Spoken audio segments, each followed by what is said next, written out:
Hello, I'm Colin Gallagher, CEO at Onward and Upward, and you're listening to the Association 100 podcast, where each week we interview association leaders from across the country to hear how they're trying new things, taking big risks, and delivering value for their members. We'll explore the realities of what it means to work in and with associations and bring you the insights and inspiration you need to advance your career and make big changes at your association. Let's get started. Welcome back to the A100 podcast. I'm your host, Colin Gallagher, and I'm so excited for today's conversation. We've got a repeat guest coming back today. Our listeners enjoyed him so much the first time around that we asked him to come back and share some more insights with us. And I've also had the pleasure to serve on an ASAE committee with him as well. And that's Sean Lichtenfeld, Vice President of Membership and Communications for ANCOR. Since joining the ANCOR team in 2018, Sean has led communications for ANCOR and the ANCOR Foundation, collaborating across the organization to strengthen the services provided to the association's members. In 2023, Sean added membership to his portfolio, overseeing member outreach, operations, and engagement for ANCOR's growing community of providers and associations. Prior to joining ANCOR, Sean served as Associate Communications Director for Prosperity Now, a nonprofit committed to ensuring everyone can achieve financial stability, wealth, and prosperity. In addition to his work at ANCOR, Sean is an adjunct professor in the master's program in communication at Johns Hopkins University. Sean, welcome back to the A100. Hey, Colleen, thanks for having me. Absolutely. So to kick things off, can you remind our listeners about whose ANCOR's members are and share a bit more about your role too? So ANCOR is the American Network of Community Options and Resources, which probably means nothing to anyone, but we are a nonprofit trade association whose 2,500 members provide services to people with intellectual and developmental disabilities so that they can live more independently or live a life of their choosing in the community where they want to be.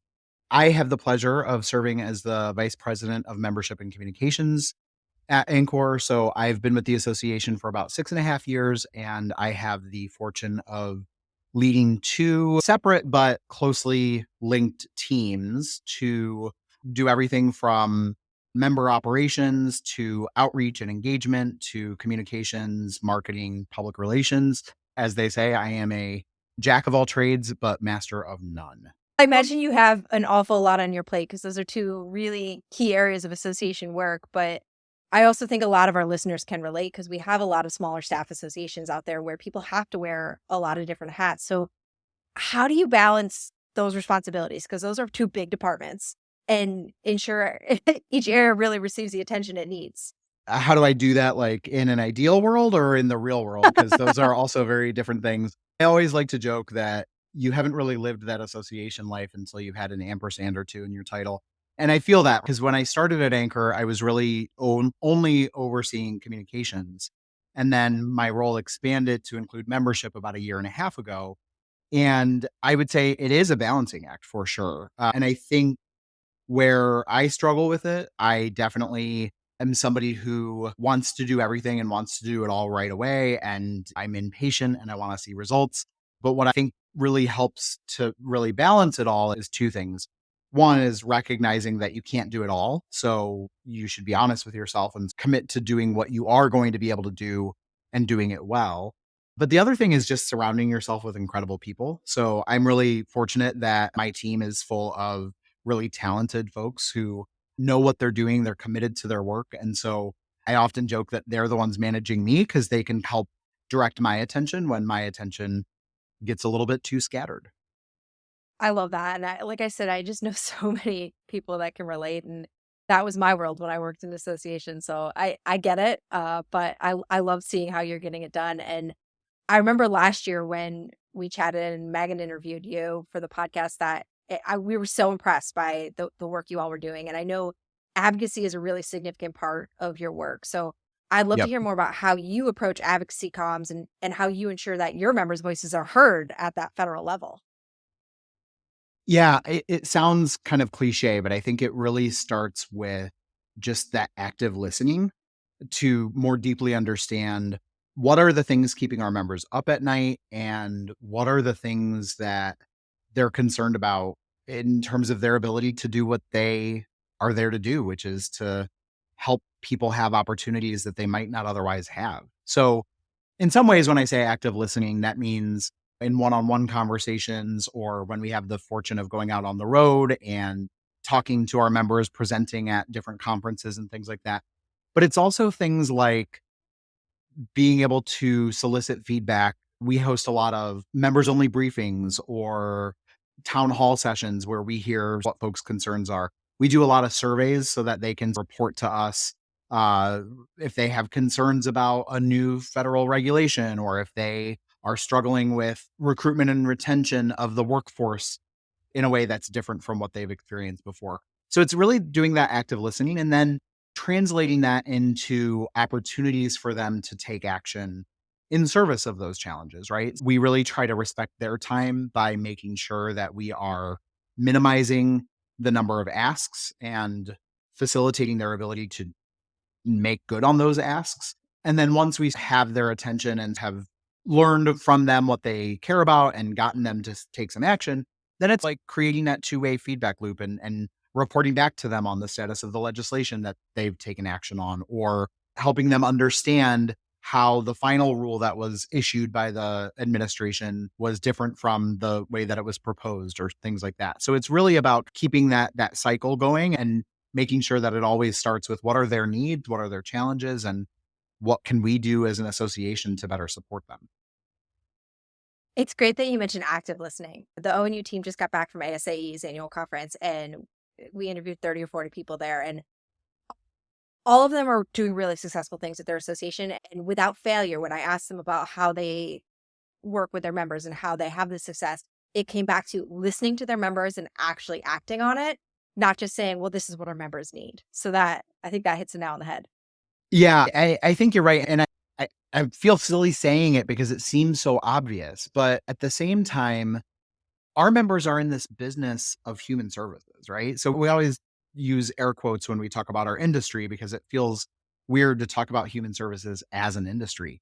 But the reality is that if the services that they are delivering are going to be person centered, which we want them to be, then it means that the folks they're supporting need to be engaged from the ground level in the planning of their support plans, in articulating the goals that they have for their lives, in shaping what activities they're going to engage in to be able to actually achieve those goals.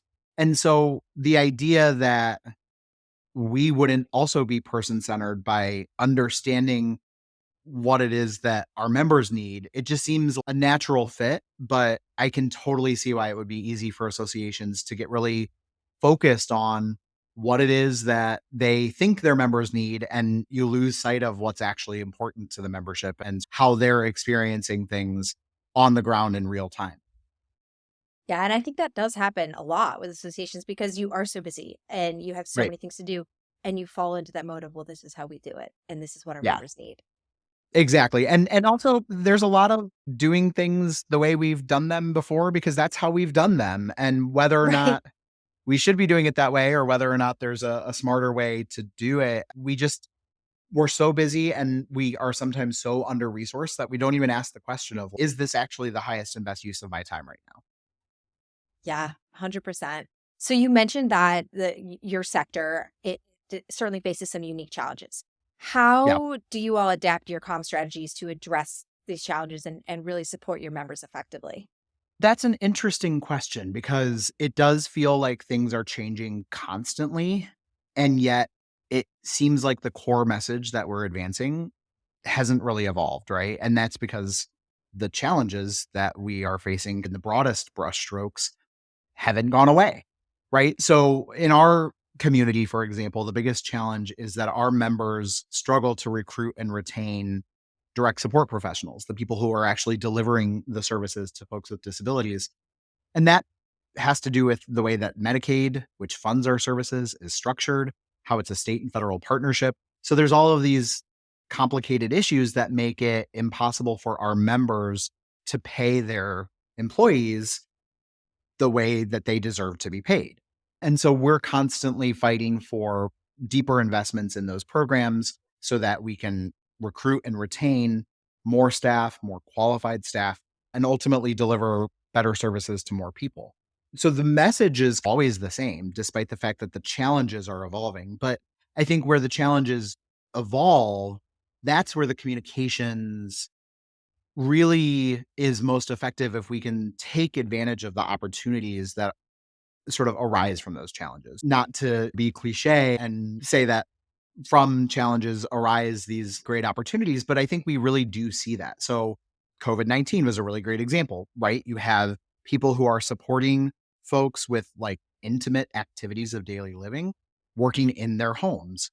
They can't necessarily engage in social distancing, right? So COVID was horribly challenging. At the same time, it brought national attention to the caregiving economy and the challenges within the caregiving economy in a way that we've never seen before. And so that was an opportunity for us to capitalize on it. Likewise, there have been no shortage of new federal regulations proposed by the Biden administration. Some of those regulations have been well intended, but where the rubber meets the road makes it really difficult for our members to be able to comply without additional resources. And so, from those regulations, we've seen the opportunity to get the administration to clarify their terms and to offer better guidance around how they're making sense of the landscape. So, really, our communication strategy advances a consistent message, but we refine that message around the edges by recognizing what's top of mind for people and how we can tap into that and take advantage of the fact that sometimes things are having a moment, right? Yeah, that's so smart. I think we talk about having a moment, but then also looking at today's news cycle. And as a fellow comms person, I know you can feel my pain with this, that securing media coverage, man, it can be tough right now. So how are you approaching that? What are you doing to get traction?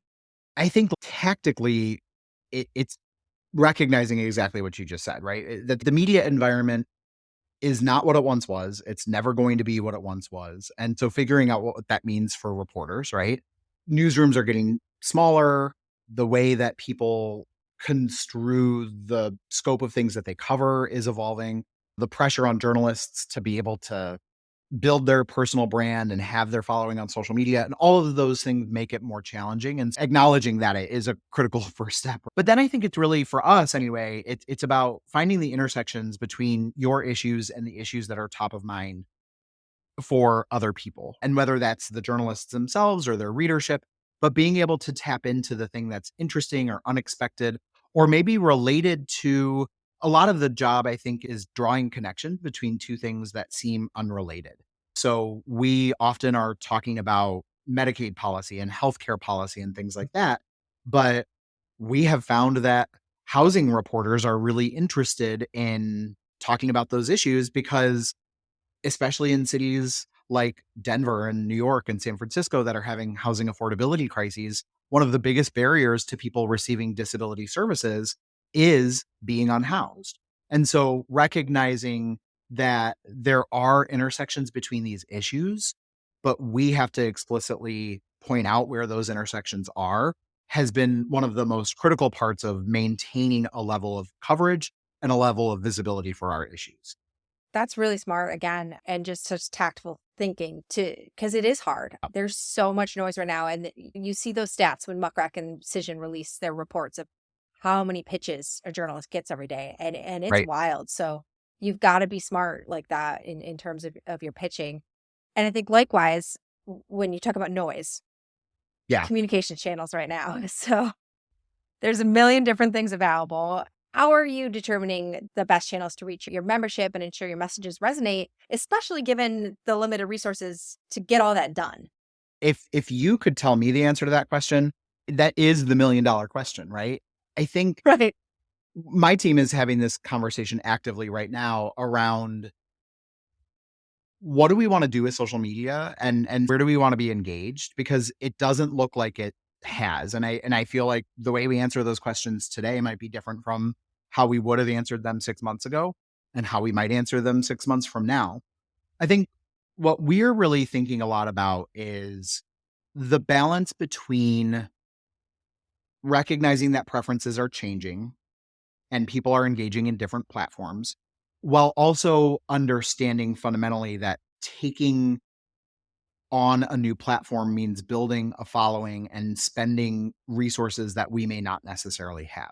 So, for example, we used to really be active on Twitter, and we still are to an extent, but some of the changes with that platform after Elon Musk's hostile takeover have made us, one, have some philosophical questions about the extent to which we want to engage on that platform. But two, we're seeing that some audiences are moving away from it. Others moved away and have now came back. Others still never really left in a way that we thought they would. It's not necessarily for us a question of will we engage or won't we engage on Twitter X. I refuse to ever call it X, but for listeners who, are really brand new to this conversation, the platform formerly known as Twitter, for us, it's more of a question of to what extent do we think that there's an opportunity to advance a particular type of message. And it's recognizing that there's very particular types of audiences that we're going to reach. So it's still a great way to engage with lawmakers and their staff. It's still a great way to engage with journalists, but maybe it's not where a lot of our members are anymore. And so being honest with ourselves and then saying if our members aren't there, then maybe what that means is the kind of content we publish on Twitter is distinct from the kind of content that we publish on LinkedIn. So it's always more nuanced than just do we or don't we, should we or shouldn't we? It's in what ways should we, in what ways can we, and to what extent can we experience that success? I think you're starting to see a lot of associations finally take that kind of approach too, because for a long time, I felt like every association decided we need to be on every platform and we're going to Yep. publish the same posts on every platform at the same time. And eventually, it's not just being there. That's a waste of everything because if your members are following you in these different places, they're going to get annoyed because they just saw this exact same message on every platform that you have. Yeah, that's exactly right. And look, I have only been in the association world for 6 or 7 years, but I've been working for nonprofits for over 2 decades at this point. And I'm old enough to remember a time when social media was going to democratize information across the globe, and it was going to be a free way for organizations to break through with their messages. And you just hired that intern for the summer and you handed over the keys to the social media kingdom to the intern and let them run wild. And that is still the strategy for a lot What of were we organizations. thinking? Yeah. But even in 2024, this is still a thing people do for some reason. No. But even back then, I remember railing against the idea of trying to be on every platform because the reality is you're really not expanding your reach all that much if you're on 10 platforms versus two or three. But the amount of time you're going to spend adapting or creating content and building up the following and trying to engage, like you're just never going to be able to do that well unless you are so well resourced. And if you are that well resourced, I might argue that's not necessarily the best use of those resources. That's a really great point. And we've been having that conversation with our clients and moving them to be focused and saying, Yeah. really know what is your goal? It can't just be we need to be on this platform because everyone's on this platform. So what is your Right. goal? Who are you trying to reach? You made a great point of Twitter can still be good for reaching lawmakers, for reaching journalists. So understanding who you're trying to reach, why you want to reach them, how you want to move them, what action you want to take, and then deciding what resources you have. So we've had some that have actually scaled back and said, we are going Yeah. to now just focus on these two platforms and do them so well and do them tailored to that platform as opposed to blasting out the same message across all 5 platforms they're on. So Yeah. I think it's a great change. Yeah. And especially as more of these platforms become pay to play and you don't really get a lot of organic engagement Oh, to it's begin with. painful. It's maybe it only took you an additional 15 minutes to adapt the content to Facebook and publish it there. But when you add up those 15 minutes across all the platforms and across all the different messages and all the different marketing priorities and everything, that's a significant amount of time that I think could be better spent not just on other platforms, but taking a step back and identifying what's really going to move the needle and recognizing that limited scope that is more strategically executed will always be better than throwing everything you have at the wall and seeing what sticks. Yep. Yeah, I definitely agree. All right. So crystal ball time. let's look ahead and what trends or innovations are you seeing in the comms and membership engagement side of things, and what's on the horizon for associations? Gosh, I wish I could say that I had a crystal ball or that I was gonna share anything, like, new and exciting in answering this question, but what stands out to me is it's all about the experience. And maybe that's been true for quite some time, but we are now understanding it in a deeper way. But what I mean by that, let's take the membership side of things for a moment. One of the things that I'm constantly telling my colleagues is that we need to stop talking about the benefits of membership and start selling the experience of membership.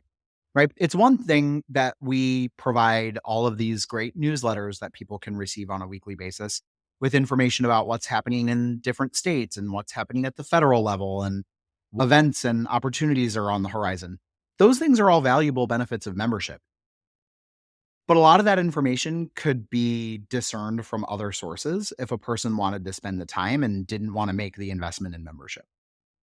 But the experience of all of those things is that you have somebody who is curating that content to ensure that it's relevant to your needs. It's being delivered to you in a way that is easily digestible and arrives at the moment you need it. And if you have questions about it, there's a whole community of people that you can reach who understand the issues, who are concerned about the things you're concerned about, who are celebrating the accomplishments that you're having. And we could talk about access to information as a benefit of membership, or we can articulate the full experience of what it means to have somebody on the other end of the phone line or somebody who you can email and say, hey, I need help working through this problem. And so I think with just the way that we can customize all of the information we receive and how we can have totally different experiences as members of the same association, what it means is that the focus is really shifted on meeting people where they are. And that's cliche again, but it's the recognition that, you know, what one person is getting out of membership might not look the way that somebody else does. And folks may have different needs and preferences, but they might still come to you as a member of your association for the same core reasons and they may share the same core values. And so understanding how to tap into that, but still tailor the experience, I think is really important. I think we see this from a communications perspective too. Just lately, it feels like we're in an era of vibes. Yeah, I think about that with the elections, for example, right? It feels like it's a vibes election. And so it's like recognizing what the vibes are. And instead of begging people for their attention, tapping into the things that are relevant. You have to do that in an authentic way, of course, but recognizing that people's attention is limited and it's a valuable resource and you need to be savvy about how you capture that attention and turn it into something beautiful. That's so spot on. I love all of that, and I think for any association that coming back to experience, man, that's where it's at. It I heard a lot about experience and member experience and focusing on that at ASAE this year as well. And another key thing was authenticity. And that's not new. That word's been a Right. buzzword now for a couple of years, but I also think it's more important than ever because people can see right through when you're being fake. It just Yeah. it doesn't work anymore. How are you all ensuring that your message is both authentic and also aligns back with your mission? Yeah. And you work with a lot of associations. And so I'm sure you see this done well. And I'm sure you see this done maybe in a way that's less than ideal, we'll say. Uh-huh. Um, I will also admit that it is a lot easier for me to answer that question as an association professional who serves people in the human services space, because this is all a little bit easier when you're in the business of supporting people. But Right. the way that I think about it is that at a very minimum, we need to be reflecting. And in an ideal scenario, we need to be including the voices of the people that we are here to help make their lives better. So for us, that's not only the people with disabilities who are accepting the services of our members, but it's also the employees of the organizations that are our members. Because, like I said, we do not have funding to pay them adequate wages to do crucially important work. And so for us, it's really about how do we incorporate the voices of the people with disabilities or the employees of the organizations that are supporting those folks to reflect their experience accurately. So, for example, one of the ways that this plays out is when we're putting together a pitch for media around a particular issue, we always start with who could be potential spokespeople who could share a unique experience or confirm that the data is actually affecting people in the way that we would think it would, right? And we include those spokespeople in our initial outreach to say, here's the story that we envision. We think it would be really compelling to your readers because of XYZ. Here are 3 people you can talk to who all have lived experience and who are all willing to share their stories. And what that does is it makes sure that it's not just this group of people who sits in Washington, right? We actually sit in Northern Virginia, and actually more than half of our staff is remote now. So people are scattered about the country, but pretend that it's the 2010s and we're all sitting in an office in Washington and divorced from the realities of what's happening on the ground in the lives of the people that we are in the business of supporting. Instead, we want to make sure that what we are doing is reflective of those experiences, that if we can, we include the voices of those experiences. And remember that at the end of the day, if nothing else, we need to at least keep our fingers on the pulse of what's happening. So that way, if we don't have the luxury of actually incorporating their voices, we can at least be telling stories and capturing data that is authentic to those experiences. That's really powerful. And you've given us some really great advice already. So now, if you could tell association professionals that best piece of advice for bettering their comm strategies, bringing more value to their members, what would that be? Honestly, it has nothing to do with communications or membership. I think what I would say is invest in your people, recognizing that your people includes yourself. But what I have found time and time again is that even if I am the very best person who could carry out a particular task or manage a particular project, I can't do it alone nearly as effectively as I can when I have others by my side.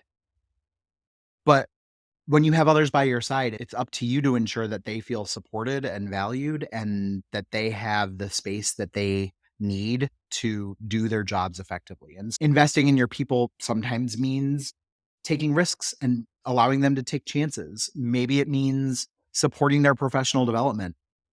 For me, I think most of what I've learned as I've been doing this for long enough is that it most often just means checking in with people and seeing how they're doing and letting them know that you care and asking them about their kids and the things that are going on in their lives. Like, you don't have to pry into every personal detail, but sometimes if people just know that you have their back, then they're going to rise to whatever occasion, right? And so then what the sort of team can create or what you and your colleagues can create is always going to be better than whatever it would be that you would be doing on your own, even if you would be really good at doing that one thing on your own.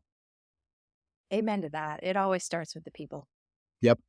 And like I That's said, so I'm privileged that I get to work in the human services world, and it's always easy to start with the people, but even so, it can be really easy to lose sight of that just because people are so busy and we have so many other things going on, and now we are all remote and everybody is working in different corners of the universe. And at the end of the day, it's just a good reminder that sometimes just checking in and seeing how people are doing feels like a small step, but can be the most meaningful thing to help a person feel supported and better contribute to the mission that you're all working towards. amazing. This was so great. And I just know our listeners will find it so valuable. Before we let you go, we have our lightning round and we have some new questions for you since you've already answered our usual ones. So let's kick it off with, have you gotten to get away to anywhere fun lately? Yes. So a couple of weeks ago, my wife and I came back from about 2 weeks in Scandinavia. So we spent 4 days in Copenhagen, we spent 4 days in Stockholm, and then we spent about 3 days in southwestern Norway. We went to Bergen and then we went on a tour of the fjords. And I will just say, if you've never frolicked among the fjords of Norway, you are missing out, and I highly recommend it. I love that. I'm gonna have to hit you up for ideas. I've done Oslo before, but it was like 2 days. It was really quick, so I Yeah. haven't We seen were gonna go to a lot of Oslo the and rest of then Norway. yeah, we were gonna go to Oslo and then we heard about Bergen, and I'm eager to go everywhere, but Bergen was definitely an incredible experience. That's awesome. It sounds amazing. Okay, so besides the A100 podcast, of course, what podcasts are you listening to that you'd recommend for our listeners? So I listen to a lot of podcasts, and I will say that because I'm a little bit of a politics junkie and because we are in one of the most fascinating election cycles of our lives, I listen to a lot of politics podcasts. So the NPR politics podcast, the 538 politics podcast. There's a podcast called Hacks on Tap, which gives you a bipartisan perspective from former campaign operatives. That's really interesting. But recognizing that not everybody is into that the way that I am, I will also say that if you haven't checked out Smartless, I highly recommend it. So it's a podcast from Sean Hayes, Will Arnett, and Jason Bateman. And every week they interview a different celebrity or public figure. It's funny, it's timely, it's always just a good time. And it's every Monday. So it's a great way to start off your week. That is a great one. I enjoy all of them in their acting careers, and I started listening to that as well. Yeah. And it's just fun. Yeah. It's a good time. And I feel like they started during the pandemic and maybe didn't expect to do this into perpetuity, but it's won all these awards and everybody knows about it. And it's just really fun to watch how it's grown. Yeah, that's awesome. All right, what is one place in the US where you've never been but are dying to go? Okay, so this is going to sound really weird, but I promise I'm not lying when I say North and South Dakota. And the reason I say that, I hear South Dakota especially is incredibly beautiful, but I have been to all of the states except for North and South Dakota. And so No I want way. to So you like, got to check those off. yeah, I got to like color in my map. And so I've been to 48 states, obviously DC, Puerto Rico. I've been to a small handful of other countries, but I have never been to the Dakotas. So that's on my bucket list. You got to do it. So I have not been to North Dakota, but I did once have a crazy flight situation that had us landing in South Dakota for too long a story to explain here. And we then drove from South Dakota to Minneapolis from there to get to where we were going on time. So we got to see it at least from the road. So I would like to spend more time Yeah. there, but it was cool. It was very pretty. My geography of the upper Great Lakes and the Great Plains is not wonderful, but I feel like driving all the way to Minneapolis is probably a long ride. It took 6 or 7-ish hours, as I remember. It was less than ideal, but we made that wedding on time. Yeah, there you go. I love it. We were getting there no matter what it took. Sometimes you just gotta hustle. I say this acknowledging that I'm gonna get on a plane later today, and I hope the travel gods are kind, but I've gotten myself into some wild situations when it comes to air travel, so I feel that pain. Yes. I wish you good flight luck today. And Yeah. our last question here before we wrap it up. Finish this sentence. When you see me looking at my phone, it probably means that I'm Ooh, I have a problem that I don't know that I've ever admitted publicly, but here we go. I am probably playing any number of the games in the New York Times Games app. Wordle, Connections, Strands, Spelling Bee, the crosswords, regular and mini. I have a problem. It's really bad. And I feel like it's gotten really bad with the spelling bee lately. Like there was a while where I was super into Connections. I still play it every day, obviously, but I of feel like with course. the spelling bee, I'm like, if I can't get to genius, then I have failed as a human being. And I don't know that I have any self worth. So I really gotta rein that in a little bit. The screen time is bad enough as it is, but I really need to maybe be a little less obsessed with those New York Times games. That's so funny. I think we reframe that though, less of a problem and more you're keeping your brain functioning really strong because that's good for brain growth and stimulation. So let's look at it that way. 100%, right? I'm certain that there is neuroscience research to support that this is gonna keep me sharp in my old age or something. There we go. We'll go that route. Awesome. Sean, this was amazing. Thank you so much for your time and your insights and sharing with us on the A100 today. No, thank you. The pleasure is mine, and I loved it the first time so much that I wanted to come back. So it's always a good time, and I really appreciate you having me. That's a wrap for today's episode. The Association 100 podcast is a production of Onward and Upward Marketing and Communications, where our mission is to make associations and nonprofits the go-to source in their industries through earned media and thought leadership. This podcast is an extension of the A100 newsletter, a bi-monthly collection of best practices, top trends, helpful ideas, and smart strategies delivered straight to your inbox. Have you undertaken a big change at your association, or do you have some words of wisdom for the trenches of association life? We want to hear from you, and so do our listeners. Drop us a note at info@onwardupward.com. That's info@onwrdupwrd.com. If you like what you heard today, be sure to subscribe, give us a 5-star review, and share with your friends and colleagues. We're available anywhere podcasts are found. Come back next week for more association inspiration and insights. Thanks for tuning in.